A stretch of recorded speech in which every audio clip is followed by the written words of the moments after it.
안녕하세요. 오늘도 사금의 시간 함께 해주셔서 감사합니다. 오늘은 시편 43편입니다. 내용을 함께 살펴보도록 하겠습니다.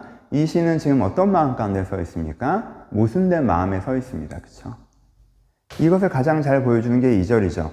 나의 힘이 되신 하나님이시거늘 어찌하여 나를 버리셨나이까. 여러분, 이게 정확하게 모순이죠. 나의 힘이 되신 하나님인 것을 내가 믿어요. 근데 하나님께서 나를 버리셨다라고도 느껴져요. 그렇죠? 이 두 가지가 완전 모순되잖아요. 이 모순 가운데 서 있죠. 그렇죠? 내가 하나님이 나의 힘이 되시는 분이라는 것을 믿는 믿음이 있어요. 근데 지금 상황을 보면 하나님께서 나를 버리시는 것 같아요. 그렇죠? 이게 한 문장으로 연결되는 것 자체가 굉장히 모순적이고 시적으로 매력적이죠. 그렇죠? 이 문장을 여러분들이 꼭 기억하셨으면 좋겠어요. 주는 나의 힘이 되시는 하나님이시거늘 어찌하여 나를 버리셨나이까. 한 문장이 될 수 없는 그 두 가지 개념이 한 문장으로 엮여 있잖아요. 그렇죠? 이게 이 시인이 서 있는 마음이죠. 상황이죠. 그렇죠? 그러니까 이 시인의 마음이 그러니까 좀 더 구체적으로는 어떻다는 거예요? 두 마음이라는 거죠. 한쪽을 바라보면 어떤 흐름이 있어요? 낙심과 불안이 있죠. 불안. 시인의 마음의 한쪽은 불안이에요. 그렇죠? 근데 시인의 마음의 한쪽은 뭡니까? 소망이죠. 소망. 그러니까 이 두 가지 마음이 있어요. 하나님이 나의 힘이 되신 분이라는 걸 믿는 믿음이 있기 때문에 있는 소망이 내 안에 있고, 하나님이 나를 버리신 것 같이 상황 때문에 느껴지는 이 상황 때문에 하나님께서 나를 버리신 것처럼 느껴지고, 그래서 내 안에 느껴지는 불안이 있다는 거예요. 낙심이 있고. 이 상태에서 시인이 어떻게 합니까? 여기가 중요하죠. 시인이 어떻게 해요? 무엇이 진짜인지 선택하죠. 이 시인은 어떻게 선택해요? 이 소망이 진짜라는 것을 선택하죠. 하나님이 나의 힘이 되시는 것이 진짜라고 판단하고 선택한다는 거예요. 내 영혼아 어찌하여 낙심하여 내 속에서 어찌하여 불안해하는가. 넌 하나님께 소망을 두라. 그가 나타나 도우심을 말미암아 내가 하나님을 여전히 찬송하리로다 라고 믿음을 선택하죠. 소망을 선택해요. 그게 내 진심이고 그게 진리니까. 이거는 진짜 지나가는 바람과 같은 환경이고 이건 내 진심이 아니니까 이걸 분별해내고 선택하는 거죠. 그렇죠? 그걸 선택한 다음에 어떻게 기도합니까? 그 선택한 다음에 첫 번째 은혜를 구하는 기도죠. 그렇죠? 은혜를 구하는 기도.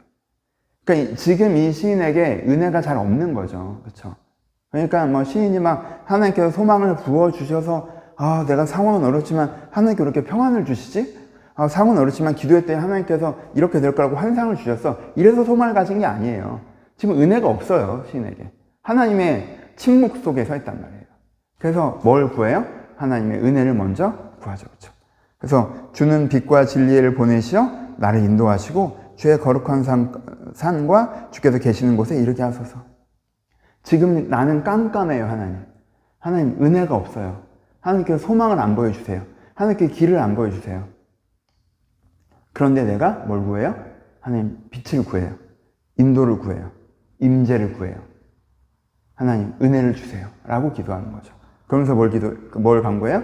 내가 하나님께 제단 앞에 나아가 큰 기쁨이 하나님께 이르리이다 라고 은혜의 소망을 고백하죠.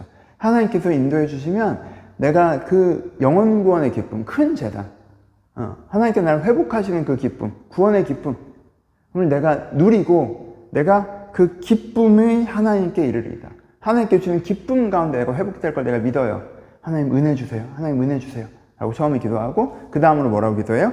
하나님의 나를 판단하시고 경건하지 아니한 나라에 대해서 내 송사를 변호하시며 간사하고 불의한 자에서 나를 건져서 하나님 내 상황을 선하게 해결해 주세요 라고 하나님께서 상황 가운데 인도하시는 것들을 간구하는 것이 이 시의 흐름으로 나와 있습니다. 그렇죠? 여러분 적용합시다. 여러분 이럴 때가 있어요. 이 풍경을 여러분들이 잘 가셨으면 좋겠어요. 어떤 때예요? 모순의 시기. 내가 하나님을 믿어요. 하나님이 나의 힘이 되신 하나님이라는 걸 내가 믿어요. 그 전에 내가 이 은혜를 경험했었어요. 근데 지금은 상황도 너무 안 좋아요. 불의함의 상황 가운데 내가 던져졌는데 그 불의가 나를 쥐고 흔들어. 그리고 영적인 상태도 되게 안 좋아요. 은혜가 없어요. 인도하심이 없어요. 조명하심이 없어요. 위로하심이 없어요. 은혜가 없어요. 지금 42, 43편에서 동일하게 강조하는 건 상황적인 어려움도 어려움이지만 은혜의 부재에 대해서 얘기하는 거잖아요. 은혜가 없을 때. 그렇죠? 그러니까는 상황이 어려워도 주님께서 내 마음에 주신 기쁨은 이게 아니라는 거예요. 그러면 시편 3편처럼 주님께 주는 그 마음의 기쁨을 내가 이 상황을 견뎌갈 텐데 그것도 없는 거예요, 지금. 그렇죠? 그래서 완전히 모순 상태인 거죠. 그래서 한쪽을 생각하면 아 그래 소망을 가져야지 라고 하지만 한쪽 더 크게 내 안에 밀려오는 마음은 뭐예요? 불안과 낙심의 마음이 밀려오는 이 모순된 내 한쪽에 소망도 있지만 한쪽에 내 안에 불안과 낙심도 있는 이런 복잡함 속에 우리가 있을 때가 있다는 거예요, 여러분. 여러분 우리가 이럴 때가 자주 있죠, 생각보다. 그쵸? 그러니까 이 시를 정말 기억하셔야 돼요. 그때 어떻게 하셔야 돼요? 결정하셔야 돼요. 선택하셔야 돼요. 뭘?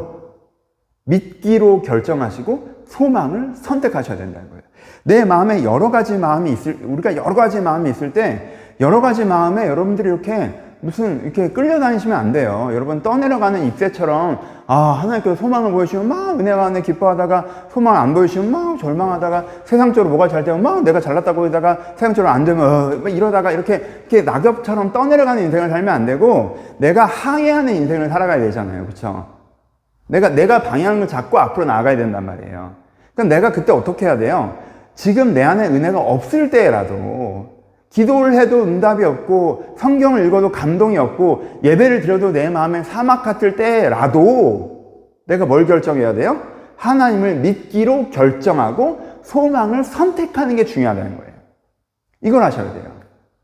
여러분 믿음에서 믿음을 이루는 거잖아요. 그래서 첫 번째 믿음에서는 뭐예요? 아무것도 없는 상태에서 믿는 거예요. 하나님께 뭔가 보여주셔서 감동 주셔서 믿는 게 아니라 처음엔 내가 믿기로 결정하고 믿는 거예요. 눈에 안 보이지만 삶에 경험되지 않지만 마음에 느껴지지 않지만 하나님께는 분명히 하나님이시고 하나님께는 분명히 나의 힘이시고 하나님께는 나를 분명히 인도하시고 나의 빛이시고 소망이시다라는 걸 안 보이고 안 느껴지고 은혜가 전혀 없는 상태에서도 내가 믿기로 결정하는 게 중요하다는 거예요. 그 결정, 믿기로 결정한 그 결정, 그 믿음이 있을 때 그 다음에 믿음이 와요. 히브리서에 그러잖아요. 믿음에서 믿음으로 이르는 거라고. 그럼 처음에 믿음은 아무것도 없을 때 믿음이고 그 다음에 믿음은 뭐예요? 내가 경험한 믿음이죠. 그렇죠? 경험해 나가는 믿음. 믿음에서 믿음에 이르를 수 있어요. 그래서 이게 가장 중요하다라는 게 오늘의 적용점이고요. 그리고 세 번째 얘기하면 이건 상황의 해결도 되게 중요하지만 너무너무 중요하지만 은혜가 없을 때 은혜 달라고 간구하셔야 돼요. 믿음으로. 그렇죠? 이 시인이 가장 많이 기도하는 건 뭐예요? 은혜 달라고 간구하는 거예요. 여러분 은혜에 대해서 수용적이시면 안 돼요. 은혜 없어도 살 수 있는 사람처럼 하나님께는 옛날에 예배에 가서 앉아있기만 해도 은혜 주시고 성경 펼치면 은혜 주시고 막 지나가다 찬양만 들어도 막 눈물이 나고 은혜가 됐었는데 요즘은 은혜가 없어요. 아니에요. 그럴 때 사슴이 시냇물을 찾기에 갈급한 같이 내가 은혜를 찾아다니고 은혜를 간구하고 은혜를 회복하려고 해야 된다니까. 이 사람이 시인이 가장 기도하는 건 뭐예요? 은혜 회복을 간구하잖아요. 주의 빛과 진리를 구하고요. 인도하심을 구하고요. 하나님의 임재를 구하고요. 주님의 기쁨을 구하고요. 주님의 제단 앞에 나가기를 구하고 있죠. 복음을 구하고 그렇죠. 그러니까 이런 은혜를 간구하는 것이 우리 안에 필요하다라는 것. 그리고 마지막으로 우리가 계속하는 것처럼 그 영적 회복의 흐름 속에서 하나님께 내 상황에서도 도우시는 것을 간구하는 것까지 여러분들이 잘 묵상하시면서 적용해 보셨으면 좋겠습니다. 감사합니다.